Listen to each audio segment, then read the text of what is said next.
So searching for the meaning of life naturally then led to fashion. Yeah, girl. Welcome to We Can't Print This. It is a podcast telling the story you don't know behind the story you do know. I'm Fiona McCann. And I am Eden Dawn. And every week we interview a writer of some kind about the stories behind their stories.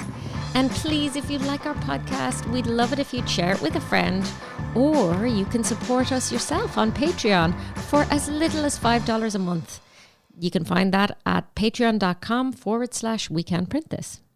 And this week we have sort of my teen idol on, Vivian McInerny. Vivian covered fashion for The Oregonian, including being our New York Fashion Week touchstone here from 1984 to 2015. Quite the career. Long time. And brings many of those stories from the runways to us today. And it was just such a treat. She also has quite the following on the Creators Network, LO, where she regularly publishes new work in addition to her short stories, often published in literary magazines. And she wrote the adorable children's book, The Whole Story, published through HarperCollins. She's been very busy. She's been very busy for quite some time. For a long time. It's true. Yeah, and Vivian was so fun to talk to because she's been in the industry so long. And it turns out there have been a lot of changes. A lot of changes. And I feel like some of those changes lead to new jobs. You got hired because of new technology, right? Yes, I did, because I was hired to work in one of the few newspapers in the world that was like, hey guys, what if we put our newspaper on the World Wide Web? Wouldn't that be crazy? And they had this tiny little annex of an office where they were like, let's hire a bunch of young people to put the newspaper on the World Wide Web. And it was so fun because honestly, I think like 99% of the newspaper were like, I don't even know what these people do.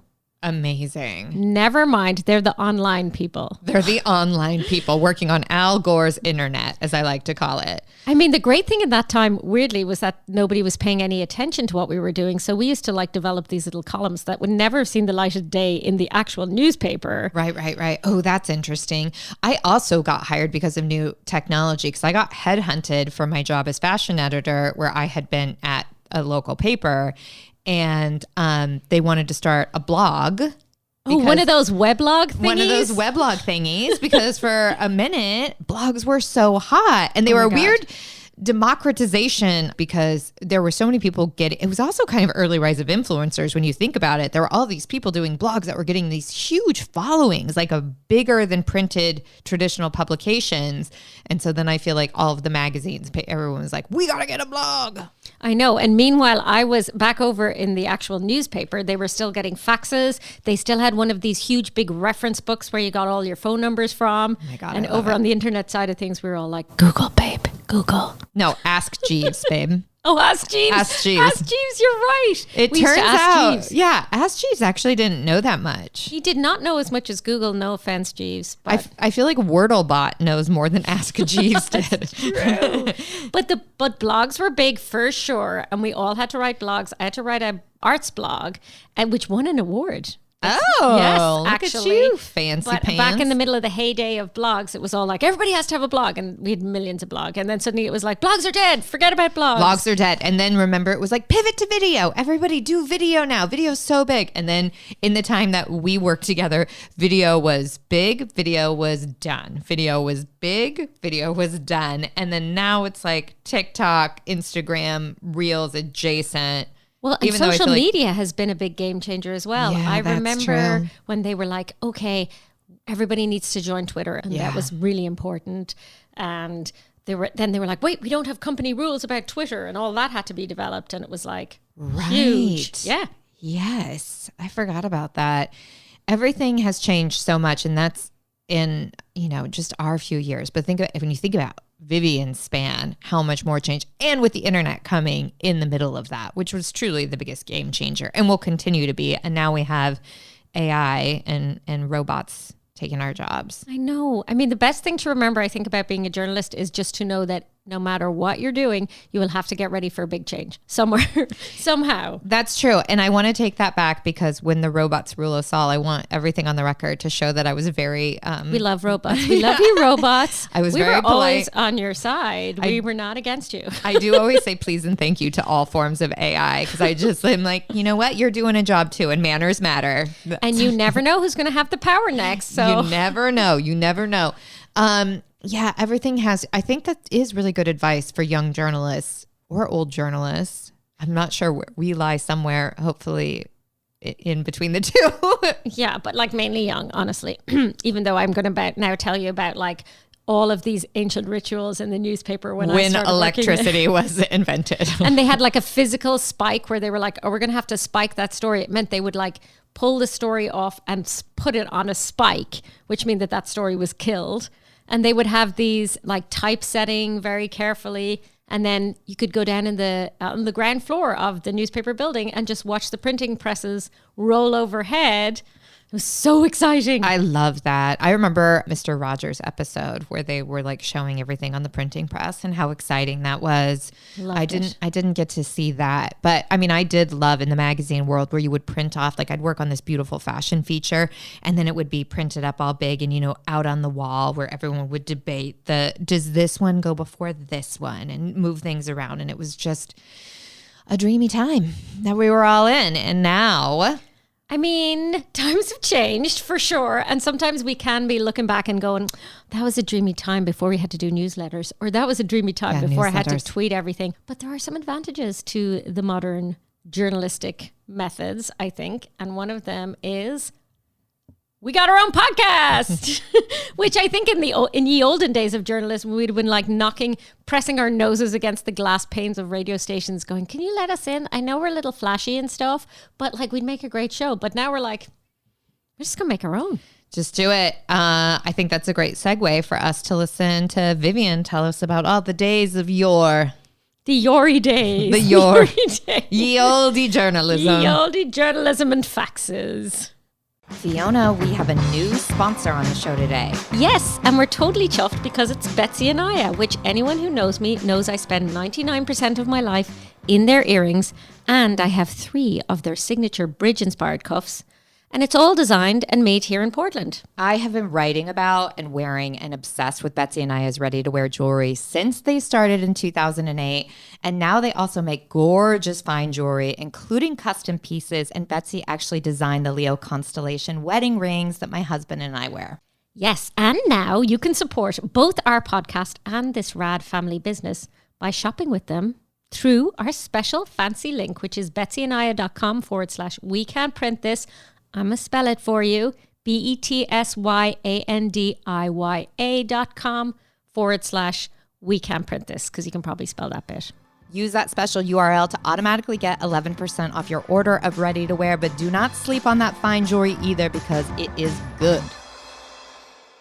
Thank you for joining us, Vivian. Yes, Thank you for having me. I get to monologue for 1 second because Okay. I am so excited that you are here because I don't know that people will understand that you to me are so famous. You are so famous to me. Even What though a sad little life you have. so burned by our guest immediately. I mean, we've known each other for years now, but I think what people don't understand is that in Oregon, growing up as a fashion kid, which I was, that you were our gateway to fashion because this was pre-internet, and Vivian off and on from now, as we discussed, 1984 to 2015, you were covering Fashion Week for us. You were writing fashion columns, and that was all we had. And you were the person who would go to New York and live this glamorous life. It looked glamorous from the outside. Vivian, this is the monster that you created right in front of you. Take responsibility for this. Yes. But I do think people think of Fashion Week as really glamorous. In fact, it's just bedlam. It's utter chaos. bedlam. Once you've actually worked or covered fashion. Now I know, right? Yeah. Now I've been a journalist long enough to know that it in fact is not glamorous and you're exhausted and you're there under deadline. But You did a wonderful job of making kids like me growing up in the country and then reading in the Oregonian what was going on in the world, because it was the only way we knew. We didn't have the internet. We didn't have blogs and Instagram and all this stuff where everyone now has immediate access to fashion. Instead, we just waited with bated breath for Vivian McInerny to come back and write in the Oregonian and tell us what was up. I feel like I should have used this power for better things than what to wear. No, that's important. It was. It's very important. So we wanted to have you on today to talk a little bit. I mean, obviously, Fiona and I are both journalists, and Fiona comes especially from newspaper journalism, which has changed. I don't know if you know, it's changed a little bit in the last few years. Which is the why paper I'm part here. specifically. The paper part. But I really want to talk about this time in your career that I'm so enamored with. And I will try to not be a sycophant. I will do my best. Fiona, Go ahead, because it makes me feel really good. Tell us the first fashion week you remember going to. I think the first ones I went to the first few years, they were just kind of all over New York City. So instead of centralized in the tents, as I think a lot of people are familiar with that, they were just fashion shows were held at hotel ballrooms, showrooms, restaurants, just kind of anywhere. And you, as a reporter, would have to prove that you were a reporter, buy a list of the fashion shows from a woman called Eleanor Lambert, who started Fashion Press Week in 1943. Whoa. And she was still doing it when I started in the 80s. So you would buy this list of where the shows were, and then I think you then had to ask permission to come, ask for an invite, Like basically. get a media pass or whatever equivalent. Yeah, except that it was each one individually. So it was wow. such a pain because you were literally with each show, and there were, maybe 75 shows. And you had to get a separate pass for each one? Yes. So I'm kind of glad for the internet now. To be honest. So it was really, it was difficult, but it was really exciting because they would be things like, in a hotel ballroom in the plaza was a common venue, which was a beautiful ballroom. And it sounds fun, but there would be maybe up to 900 press people at a fashion show in a ballroom. The show would end, and then these 900 people would be running outside to get a cab to the next show that was way downtown. You had to tear each other's eyes out and stuff to get into those cabs. It was terrible, except the people from like Vogue and that, they had limos waiting for them. So, but the rest of us, it was hard. It was tricky. And plus, because I was brand new to New York, I had no idea where I was going or what I was doing. When did you start noticing the difference of, because I also think now people are aware with it sort of culturally as this big, same thing with the Met Gala, which just happened, is this like celebrity extravaganza, Right. but it was an industry event. Like Fashion Week was very much for journalists and buyers and not for famous people. Exactly. It started out really like a glorified trade show. Mm-hmm. And then they invited the press. But 1943, it had been many years of it being quiet.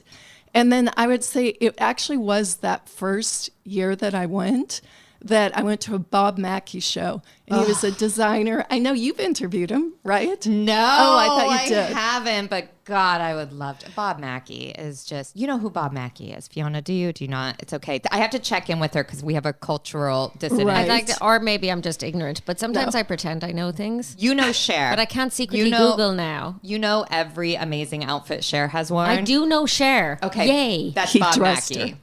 That's Yeah. Bob Whoa. Mackie. When you think of Cher and sequins and hats and this, that's Bob Mackie. Oh, Yeah. okay. So he is, in no surprise, a gay man who Yes. is fabulous. Into sequins. So and when he would have his shows, he was really frowned upon by New York fashion because he was Hollywood and he was glitzy. And they're not fun. Too gaudy for New York. Way kind of too thing. gaudy. Yeah. But he was the first one who brought in celebrities because that's who he dressed. So when the first shows I went to, Diana Ross was there. And as far as I was have heard of concerned, her. yeah, there was no one bigger. She was somebody I grew up with. I mean, I really remember seeing her on TV when I was like 8 years old, and just her eyes were all glittery. stunning. She's stunning. So, and the New York press was really snotty about it. They actually wrote about like how Bob Mackie was going to ruin it with this celebrity stuff. Little did they know. And then by the 90s, when I went back, it was clearly, every designer had celebrities front row. When as a writer back then, say in the 80s, you had to go, and I don't know, I'm trying to remember you had a recording device? Did you have did you have a notebook? I just had a notebook. And then I had a camera later. Actually, pretty early on, I had a camera. I didn't travel with a photographer because the photographers were just like this mass of people at the end of the runway. Yeah, that photo pit is overwhelming. Yeah, and the idea of trying to get somebody else in there, it was pretty impossible for a regional paper. But they would let the writers in, so... What were you turning around? What was the expectation? Like, how many words per show? What was this turnaround like? It was, for the most part, was daily. Okay. And they were short stories. This is embarrassing to admit, but I wrote in inches.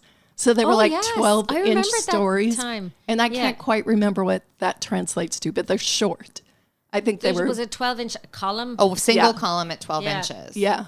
Huh. So I think it was less than 800 words. Yeah, probably like something like 5 that. or 6 or something like that. That's amazing. That's still quite a lot of words. I mean, it's... When you're going not to very shows substantial. all day and then you're trying to... synthesize all of that. Exactly. That was the key thing was I often was trying to write about how it would relate to what people in Oregon would be interested in. Yeah. And people weren't waiting except for Eden, apparently. Well, see, I think you did a marvelous job of that because the thing about regional journalism, which we all in this room love and support so much, is it isn't just about reporting the facts, though if that is part of it. But I think it's also reporting the facts in a way that is important to your community of readers, right? Exactly. And that is a different thing because if you come back and you're like, here's the $20,000 Versace dress you should be wearing in Salem, Oregon, it's not going to get very far. But That's if you're like, exactly here's it. the trends I saw, And here's how to adopt them for rainy weather.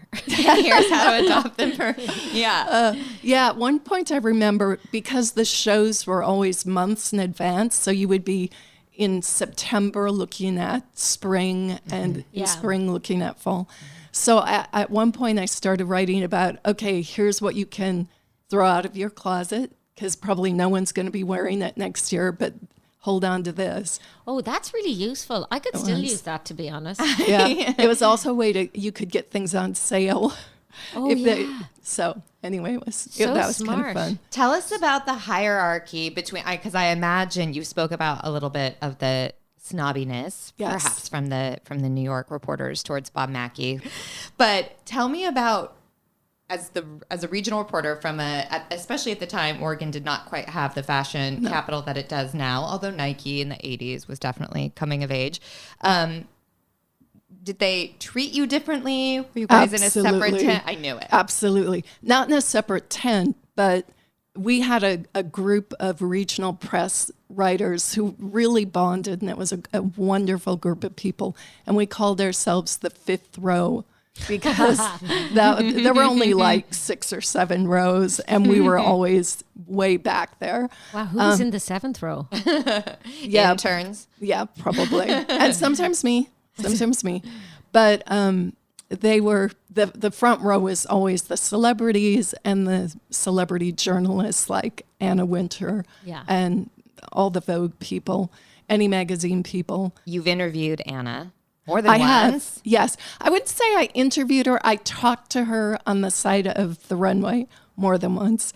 And the first time I talked to her, she has a reputation for being really cold and really mean. Yes. They called her Chilly Winter. That was her name. It's an unfortunate surname, isn't it, when you think about it? I never thought of that. I think it's kind of badass. Yeah. I think that's kind of a badass nickname. But the first time I talked to her, I introduced myself, as I do, and she said, Vivian, my best friend growing up was named Vivian. And I thought that was such a sweet thing for her to say. It immediately makes you feel welcome. Yeah. Is your best friend Vivian? No, but I just imagine her, and then I ground her to the ground. Which unfortunately I read later she did. And then another time I spoke to her several times on the side of the runway, and she was always, fine. And then one time I asked her a question, and she did just completely frost me. And it was so intimidating. What did you ask? I think I asked something dumb, like a general question, and she did not like being an oracle. And that was not the way to talk to Anna. If you had a specific, intelligent question, she was fine. She had no time for florals for spring. Yeah. Groundbreaking. Chilly winter. Yeah, it's not. I think it was actually her dad's nickname, but it fit with her as well. Wow. Yeah, I mean, you can still be nice, is all I'm saying. Yes. You don't have to be rude. She has been there now. I can't even, decades. I don't know how long she has been there. I don't either, but 30 years, I would think, something like that. We're going to have to get her on We Can't Print This. No, she's not coming now because we talked about chilly winter. Just do not ask her what's in style right now, because she will ice you until you're frosted. That is quite a difficult question to answer. Yeah, and it's too vague. It's just too too vague. open. But she was wonderful other times, and I talked to so many people on the side of the runway, and they're not quite interviews, but you're talking before the show, and everybody's in Zoolander, all on their runway, sitting at the pristine white runway, waiting for it, and you would just run up to them and kneel down and say, "Can I get a quote from you?" Basically, kneel down good for you. before them. And I did it because for the weirdest, longest time, nobody.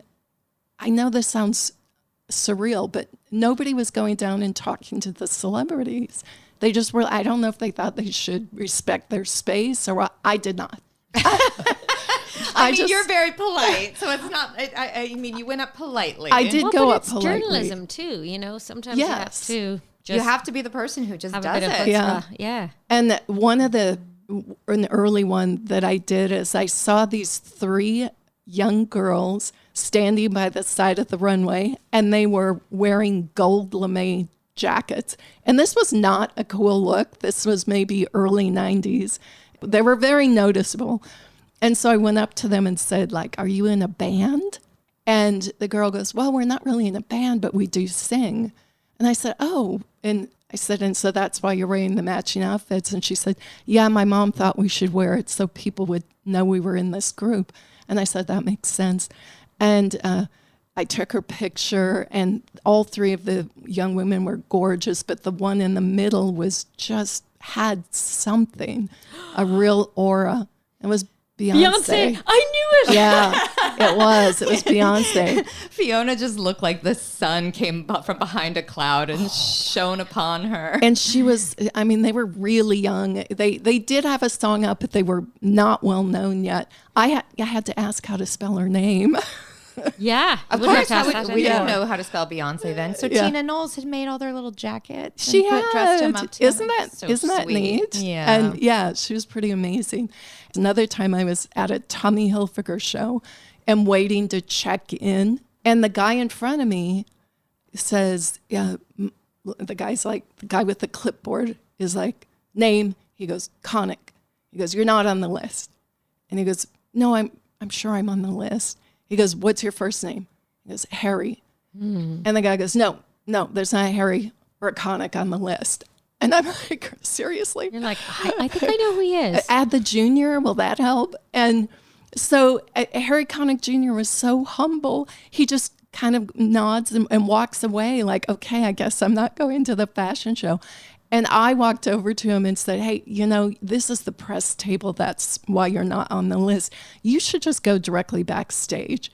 And so he goes, well, how do I do that? And I'm like, let me take you. Oh yeah, Vivian. Girl. So I did. I just took him to the entrance of the backstage. I didn't try to push it. Took him to the entrance of the backstage. Ian's doing very serious air quotes right now. Very serious. That sounded so dirty when you said it. I told you I grew up in religious school, which means we can make anything sound dirty if you try hard Oh my enough. God, I'm embarrassed. I wouldn't be. That's a handsome He's fella. fairly easy on the eye. He's Vivian. so, and he was at kind of the height of his fame. I think he was even on Will and Grace then. Oh, anyway, yeah, he was Grace's husband. Yeah. I forgot about that. yeah, and he was such a sweet man. So later when he was sitting out in the audience, and I went and talked to him, and he was very sweet. So I have high regards for him. Tommy owes you a debt of gratitude because he would have been Yes. absolutely so mortified to have had him turned away from his show. And his people were so rude. So rude. But also, I kind of loved that Harry Connick Jr. was like, okay, then. I guess I'm not on the know. list. And Good wasn't going to job, make a Harry. big scene about it. Yeah.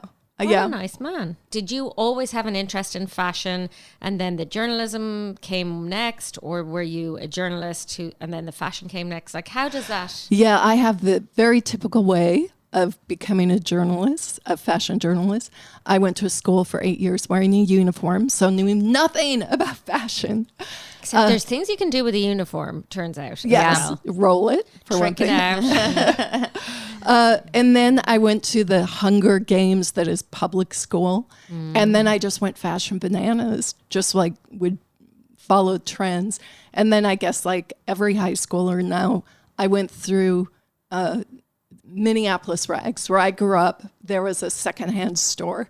And Minneapolis Rags, you would buy everything by the pound. So I would go down there with my boyfriend and we would just load up on, I was really into beaded sweaters, like 1940s jet bead sweaters, and black crepe dresses with shoulder pads.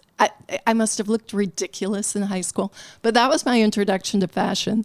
And then after I went through a really, I can make fun of it now, but seriously bad existential crisis. All I knew is I wanted to see the world. So I saved up every penny I earned at the mall, and I went to Europe first. And then I met a boy, and we ended up traveling through Turkey, Iran, Afghanistan, Pakistan, India, and I was in Nepal for a little over a year. So searching for the meaning of life naturally then led to fashion. Fashion. That's the answer. That's it. clearly the answer. Yeah. Yep. Almost the identical story of how I led to fashion. It is funny, though. I think there is something to that when you're really seeking meaning. And then, first of all, there is meaning in clothes. Of you know? course there Absolutely. are. It's They're how- major signifiers of meaning, to be honest. Exactly. the way we choose to express ourselves to the world. It's why I don't like any parameters on how we tell kids they should dress. I mean, because Agreed. you grew up with uniforms, I grew up with the dress code, and it felt very stifling. Yeah. And And it's fashion can be so fun, so expressive. And the thing I think that a lot of people think fashion writers have this one idea of what is good fashion. And I think it's much more that we love the creative expression of Yes. whatever it is. So I can absolutely love somebody who dresses in a way that I would never feel comfortable dressing in. But yeah. I agree with you so much. I mean, I do have a fashion degree, so there were technical things where I could look at something and be like, babe, that's patterned quite badly. Like that just doesn't Yeah. fit well. But for the most part, it was, is there passion behind this? Is there story? Is Yes. there good color here? There's so many things to it. That was one of the things that got me to realize while I was covering fashion, I think there was a part of me that still sort of thought it was beneath me. You know, I was a writer. This is frivolous Yes, sort of thing. Yeah. I wanted to write meaningful stories. And I did do a few of those in addition to fashion, but every break I ever got was writing fashion. But there was this one time when I talked to people about a favorite piece of clothing or something that they just held on to for I loved years. that recurring piece you would do. It was so much fun. And one of them, there was this woman who said, "Oh, I have this green suede jacket." And it wasn't really that fashionable then, but she would wear it. And it was her grandmother and grandfather during the Depression, they would go window shopping because no one had money, and they had walked by this green suede jacket and admired it. And then Christmas comes or an anniversary or something, and the husband presents his wife with this green suede jacket. But she has cut off her arms. I've read this. It's an O. Henry story. It's so almost like that. It turned out he had sold his blood to buy her the jacket. Isn't Wow. that, I mean, that's meaningful. it's so meaningful. And that just really stuck with me. And just how much we imbue clothing and articles of fashion with meaning. Oh, I love that. That sounds amazing. I know, because it is such a thing. I think for jewelry I wear all the time, I feel like I have so many relatives with me, and Yeah. you know, it's a nice way to keep things on your body. Like I said, it's an expression that we have. It's an outward expression from an inward feeling, and I love that about fashion. So you got into journalism, and your sort of first main job was the Oregonian. Is that right? Kind of. I did not go to J school, which was pretty much a requisite at the time. Everybody was going to J school. But I had this unusual experience of having spent about 3.5 years overseas, half that time in Asia. And so that kind of helped maybe more with my confidence than anything. When we came to Portland, I started taking writing classes, and at PCC and the community college. While I was still taking classes, they told the students of this opportunity of a alternative paper. That's what they were called then, before zines even. Alternative newspaper was looking for someone to write stories. And I was like, didn't have the confidence yet. But my husband, who has oodles of confidence, he went and he wrote a story. And then he said, you can do this. So the editor was looking for someone to write a fashion story. And this was the early 80s, and it was really that sexist then that it was like, a fashion story, we better ask a cute girl. Yeah. So they asked me to do this story, and I told them, I know nothing about fashion. I really, really know nothing. And they kept saying, well, you know, where do you shop? And I said, I only go to like Goodwill. And they said, that's it. Do that story. So that was my first one. You know, your husband was probably like going in saying, I know everything about whatever subject you need. And you're like, I know nothing about fashion, to people who know less than you about fashion, no doubt. Yeah. I mean, you just don't have that. You constantly underselling yourself. It's just, yeah. I wish I had confidence. It's a good rule for women, I think, particularly in journalism, where there still is so much sexism. And I feel like as fashion editors, well, and you covered so much arts and culture, anything that's under the lifestyle umbrella, I feel like we had to deal with a lot of snobbiness, right? Yes. Because we are not doing real journalism. We're doing lifestyle journalism. And it's like, it's all the same. Yeah. It's reporting, it's finding sources. It's hopefully factual. Yes. You know? Hopefully factual. Well, is the aspiration, indeed. and with fashion, there's the added thing of you're dealing with the photos. Because as a journalist, typical journalist, they fill out a form and a photographer shows up and takes the picture.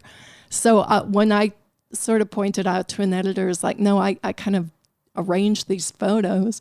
And they were like, well, we all do that. We all fill out forms. It was like, no, like they didn't We're setting up photo shoots. Yeah, we were setting up photo shoots. So there I was doing these weekly stories and also hiring models, makeup artists when we could afford it. I was picking up the clothes, deciding what the whole look would look like, where it should be shot. I was doing all of it. Stylist and producer. Yeah. That's why we're very good at events now, I feel like. I'm not events. I hate doing it now. So you were in journalism or in sort of the newspaper business from the 80s through to 2010. Is that what we said? Yeah. So you must have witnessed, I mean, the changes within the industry at that time were kind of phenomenal. Embarrassing to admit. When I first walked in to the Oregonian, we used typewriters. Yes. They were electric typewriters because we were fancy and modern, but they were typewriters. And then I think within 6 months, we all had computers. But that first time, it was like only the copy desk would have computers. So you would write your story, then you would have to go and rewrite it in a borrowed computer. So 6 months later, I had a computer. And then when I came back after my long leave of absence, the internet was brand new. It was so new that we had to have a reporter who was a science tech reporter kind of explain what it was.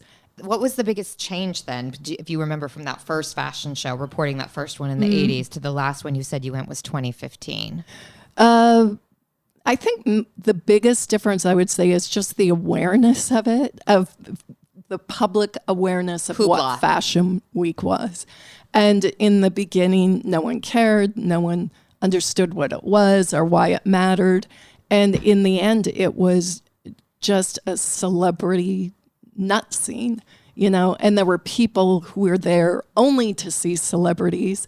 And so it became almost too aware of itself. So it was less about the fashion and more about the idea of fashion. So, and I did have this one moment, Paris Hilton, who was at every show from the beginning, and she would always sit front row, and then she would be on her phone like, I'm front row, but I'm too busy to speak with you.